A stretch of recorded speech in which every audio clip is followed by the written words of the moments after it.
Hi everyone, I'm Natasha Chen filling in for Coy today. Wonderful Wednesday to all of you. I'm so grateful to be here with you on this episode of CNN 10. We're halfway through the week, so let's get moving. We'll start with the conflict in Israel and Gaza. We're closely monitoring all developments. Missile strikes continue from both sides of the conflict as the death toll continues to rise. Questions remain as to what's next. As the president of the International Committee of the Red Cross has stated, violence in the region, quote, has the potential to escalate dramatically. Reminder that Monday's episode of CNN 10 has a full explainer on the decades-long dispute around the Gaza Strip. You can find that in our archive section on the CNN 10 YouTube channel or at cnn10.com. We'll continue to report on the story in the days ahead. We go now to India, where flash flooding in the Himalayas has killed at least 70 people. This after a glacial lake overflowed its banks following days of torrential rain. The search for survivors has been hampered by damaged roads, bad weather, and poor communication. As seen in our next segment, there are creative solutions needed to get much-needed supplies to cut off communities.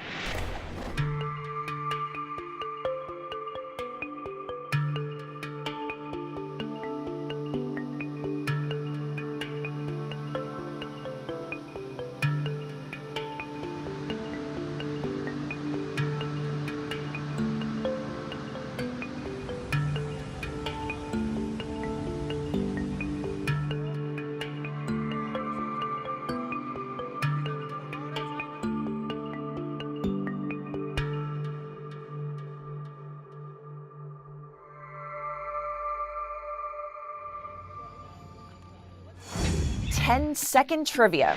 Which of these U.S. states became the 31st state in 1850? California, Texas, Nevada, or New Mexico?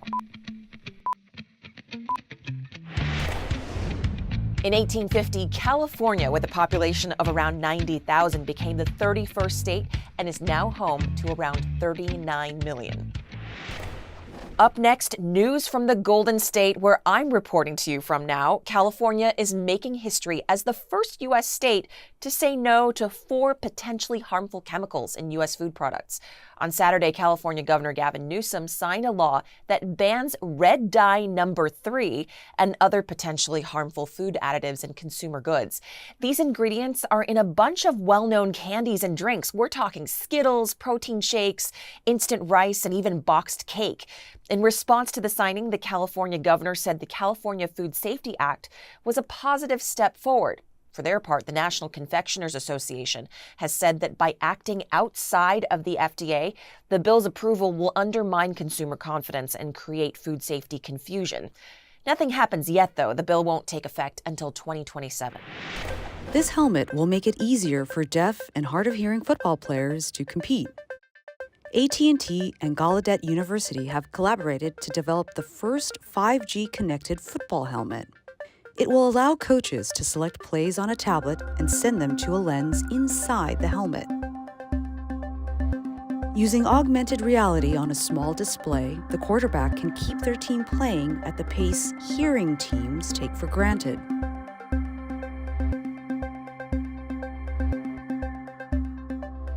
AT&T says that the helmet is only the start, and its technology could lead to other applications like improving safety for first responders or on construction sites. Up next, we continue our coverage of driverless vehicles. Are they safe? Do they make life better? We've seen cars that can switch lanes for you and ones that let you go hands-free behind the wheel. And we've seen driverless taxis and shuttle services.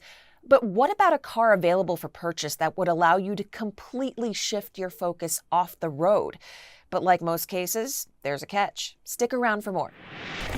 If you want a car with helpful automated driving tech, there are lots of options to choose from. Some, like Tesla's Autopilot and others, can keep the car in its lane on the highway, even changing lanes for you. Some, like GM Super Cruise, even let you take your hands off the steering wheel.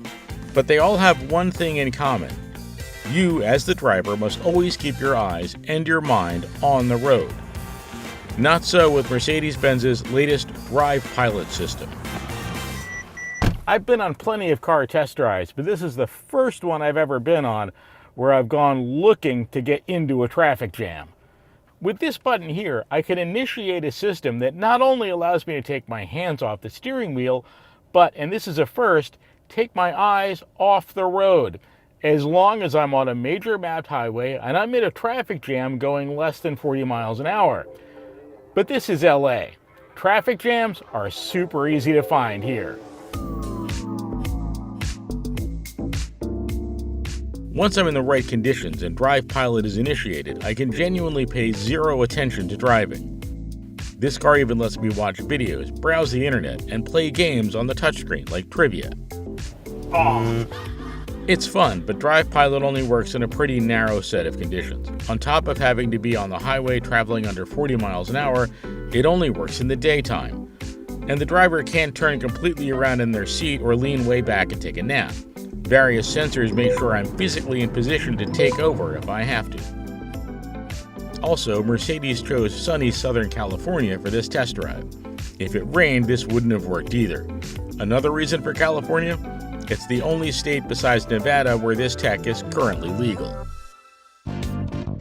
Now that companies like Waymo and Cruise have self-driving cars giving taxi rides in some places, Mercedes' Drive Pilot system might seem kind of meh. But neither of those companies is close to selling you a car you can park in your own driveway. This is the first time any automaker will sell you a car, provided you can afford a Mercedes S-Class or EQS, plus $2,500 for the first year to unlock the feature, where the car will completely drive for you, even if it's only some of the time.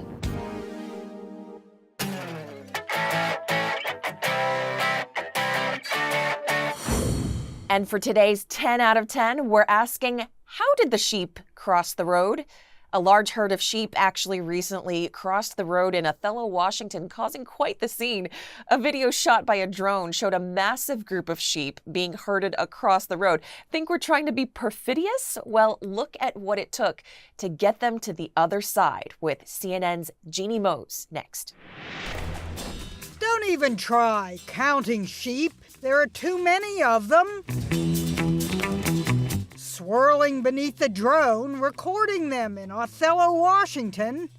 A couple of men on utility vehicles herded the sheep while another guy strung plastic fencing across the highway. How did the sheep cross the road? Following each other, like sheep, naturally.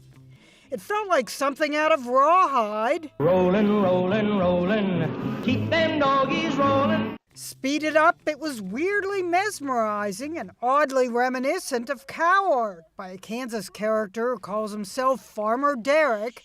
Derek drove around, strategically dropping feed for the cows, so that the drone overhead captured them forming a smiley face. Look at this, it's perfect! Look at that! Jeannie Mose, CNN, New York.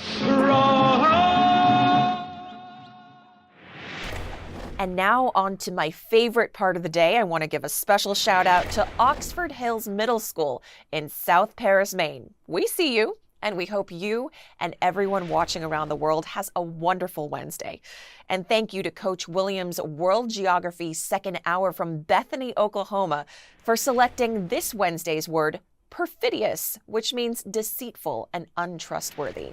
Have a great day, everyone. We'll see you here tomorrow.